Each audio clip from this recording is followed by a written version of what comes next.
안녕하세요. 요즘 현금 인출 관련해서 막 500만 원만 뽑아도 조사받는다더라. 뭐 AI가 전부 다 감시한다더라. 이런 얘기들 때문에 걱정 많으셨죠? 보내주신 자료들 보면서요. 이런 소문들, 진실이 뭔지, 또 상속 관련해서 꼭 알아야 할 세금 정보는 어떤 게 있는지 오늘 좀 명확하게 정리해 보겠습니다. 네, 안녕하세요. 특히 5월부터 시행됐다는 세무 공무원 포상금 교정이나 8월에 도입된다는 AI 시스템 관련해서 좀 잘못 알려진 부분들이 많은 것 같아요. 오늘 이야기 나누면서 불필요한 불안감은 좀 더시고 정확한 정보를 딱 얻어가셨으면 좋겠습니다. 네. 그럼 가장 궁금해하시는 부분부터 짚어보죠.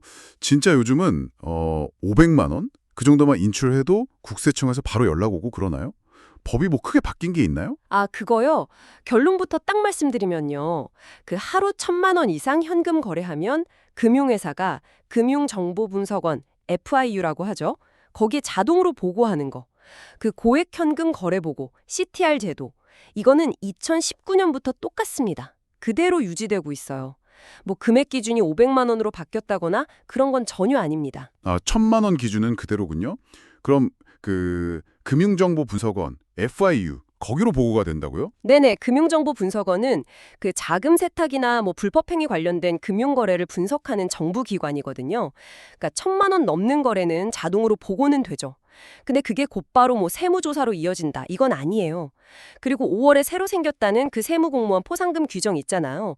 그거는 고액 체납자들이 숨겨놓은 재산 찾아내는 데 기여했을 때 주는 거지 그냥 일반적인 현금 인출하고는 아예 관계가 없습니다. 아하, 그렇군요. 그럼 이런 생각은 어떨까요?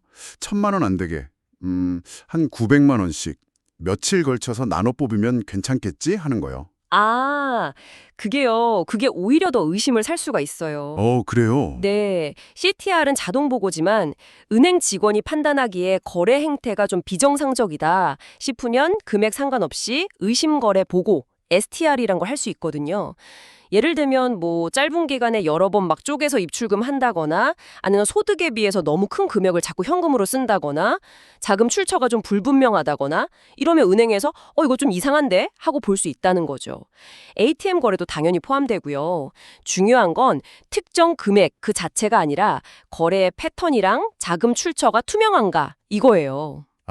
일부러 기준금액 피하려고 하는 그런 행동이 오히려 더 의심을 살 수 있다. 이런 말씀이시군요. 그럼 8월에 도입된다는 그 AI 시스템은요? 그건 진짜 모든 계좌를 다 들여다보는 건가요? 그것도 좀 과장된 이야기입니다. AI 시스템은 뭐랄까, 주로 사업자들 세금 탈루라던가 아니면 특정 유형의 의심스러운 금융거래 패턴을 좀 더 효율적으로 분석하는 데 활용될 가능성이 높아요. 그냥 평범한 일상적인 금융거래까지 실시간으로 다 감시한다? 이건 아니니까요. 너무 크게 걱정하실 필요는 없습니다. 다시 한번 말씀드리지만 핵심은 비정상적인 패턴을 피하고 자금 출처를 명확하게 하는 거, 그거죠. 알겠습니다. 현금 인출에 대한 오해는 이제 좀 풀린 것 같네요. 근데 이런 작은 문제가 사실 부모님이 돌아가셨을 때처럼 좀 힘든 시기에도 생기잖아요. 사망하신 후에 고인 명의로 된 예금 인출하거나 카드 사용하는 거, 이건 어떻게 해야 되나요? 원칙적으로는요, 고인이 사망하신 후에는 상속세 딱 만료되기 전까지는 예금 인출이나 카드 사용은 하시면 안 됩니다. 다만 이제 실무적으로 보면 상속인들 전원이 다 동의해서 장례비 치를 목적으로 일부 인출하는 경우가 있긴 한데요. 이것도 나중에 상속인들끼리 분쟁 소지가 될 수 있어서 좀 신중해야 합니다. 그럼 고인 계좌에서 돈을 빼거나 카드를 쓰는 게 혹시 상속세에 영향을 주나요? 세금이 줄어든다거나? 아니요, 상속세는 돌아가신 날 사망일 기준으로 남겨진 재산 총액으로 계산되거든요. 그래서 사망 후에 돈을 인출한다고 해서 상속세 자체가 줄어들지는 않아요. 고인 카드로 장례비를 냈다고 해도 마찬가지고요. 왜냐하면 장례비는 어차피 별도로 공제받을 수 있는 항목이 따로 있거든요. 장례비는 별도 공제 항목이 있다? 네, 그렇죠. 오히려 중요한 건 사망 전의 자금 사용이에요. 예를 들어서 돌아가시기 전에 아버님 병원비를 자녀분 카드 대신에 아버님 예금이나 카드로 직접 지불했다면 그만큼 상속 재산이 줄어드는 거니까 결과적으로 절세에 도움이 될 수 있는 거죠. 근데 반대로 사망 직전에 특별한 이유 없이 갑자기 큰 돈을 현금으로 확 인출한다. 이러면 그 돈 상속인이 그냥 받은 걸로 추정해서 추정 상속 재산이라고 보고 상속세를 부과할 수도 있으니까 이건 정말 주의하셔야 돼요. 와, 그렇군요. 사망 전에 고인의 자금으로 고인의 필요 경비를 쓰는 게 유리할 수 있다.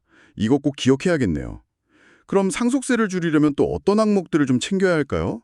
특히 그 가족끼리 주고받은 돈 이런 건 어떻게 되나요? 상속 재산에서 빼주는, 그러니까 공제되는 주요 항목은 크게 세 가지로 보시면 됩니다. 첫째는 사망에까지 발생한 세금이나 공과금 같은 거. 둘째는 장례비. 셋째는 명확한 채무, 빚이죠. 장례비 같은 경우는요, 증빙 서류 잘 갖추면 최대 1,000만 원까지 공제가 되고요. 봉안시설 비용은 또 별도로 최대 500만 원까지 추가 공제가 가능합니다. 그러니까 다 합치면 1,500만 원까지도 공제 받을 수 있는 거죠. 증빙이 좀 부족해도 최소 500만 원은 기본으로 공제해주고요. 단 사십구제 비용 이런 건 제외됩니다. 아, 장례비 공제가 꽤 크네요. 그럼 채무는요? 가족 간에 빌린 돈도 인정이 되나요? 네, 채무는 은행 대출이나 전세보증금처럼 명확한 빚을 말하는데요. 여기서 중요한 포인트가 가족 간에 빌린 돈도요. 이게 진짜 돈이 오고 갔다는 증빙, 예를 들어 계좌이체 내역이라던가 차용증, 그리고 그 돈을 어디에 썼는지 사용처 증명 같은 게 확실하다면 채무로 인정받아서 공제받을 수 있습니다. 반대로 고인에게 빌린 돈이 있다면 그건 당연히 상속재산, 즉 채권으로 신고해야 하고요. 가족 간 거래도 증빙만 확실하면 되는군요. 이것도 진짜 중요한 부분이네요. 그럼 생활비 지원은 어때요? 부모님께 생활비 드리는 거. 부모 자식 간에 일반적으로 주고받는 수준의 생활비 지원은 증여세가 부과되지 않습니다. 비과세예요. 하지만 그 지원받은 돈을 진짜 생활비로 안 쓰고 예금을 하거나 주식, 부동산 투자 같은 데 썼다. 이러면 증여세 대상이 될 수 있어요. 그러니까 생활비를 지원하실 때는 가급적 정기적으로 이체할 때 메모에 생활비라고 좀 명시해 두시고, 또 증여세 공제 한도 있잖아요. 배우자 6억, 자녀 5천만 원, 10년간 합산이죠. 이거 넘지 않는지 확인하시는 게 좋습니다. 네, 생활비 명목을 확실히 하고 한도 체크도 해야겠군요. 그리고 마지막으로 하나 더, 재산세나 종부세는 매년 6월 1일 소유자한테 부과되잖아요. 만약에 그 6월 1일 점에 부모님이 돌아가셨다면 아직 상속 등기가 안 되더라도 상속인들한테 세금이 나올 수 있거든요. 이럴 때는 상속 지분이 가장 큰 상속인 같은 분이 기한 내에, 보통 6월 15일까지인데요. 시군구청에 내가 이 재산의 사실상 소유자다, 이렇게 신고를 해두는 것이 좋습니다. 와, 오늘 정말 중요한 정보들, 헷갈렸던 부분들을 명확하게 딱 정리해 주셨네요. 요약해보자면 현금 인출 기준은 그대로다. 중요한 건 금액 액수보다는 거래 패턴과 투명성이다. 이거고, 상속되는 고인 계좌 사용은 신중해야 하고 오히려 상속 전에 고인 자금으로 지출하는 게 유리할 수 있다. 그리고 장례비나 채무 같은 공제 항목 꼼꼼히 챙기고 가족 간 던거래는 기록을 철저히 하자. 이 정도 기억하면 되겠네요. 네, 맞습니다. 괜히 막연하게 불안해하시기보다는 정확한 정보를 아는 게 훨씬 중요하죠. 혹시 더 궁금한 점이 있으시면 국세상담센터 116번이죠. 이런 곳 통해서 직접 확인해 보시는 게 가장 확실하고 좋습니다. 네, 오늘 말씀 감사합니다. 마지막으로 이런 질문 한번 던져보고 싶네요. 모든 자금 흐름은 생각보다 훨씬 오랫동안 기록으로 남는다고 하잖아요.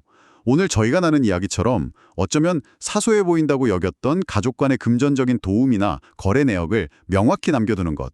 이게 한 10년쯤 뒤에 예상치 못한 어떤 상황 속에서 어떤 의미로 다가올 수 있을까요? 한 번쯤 생각해 보시면 좋겠습니다.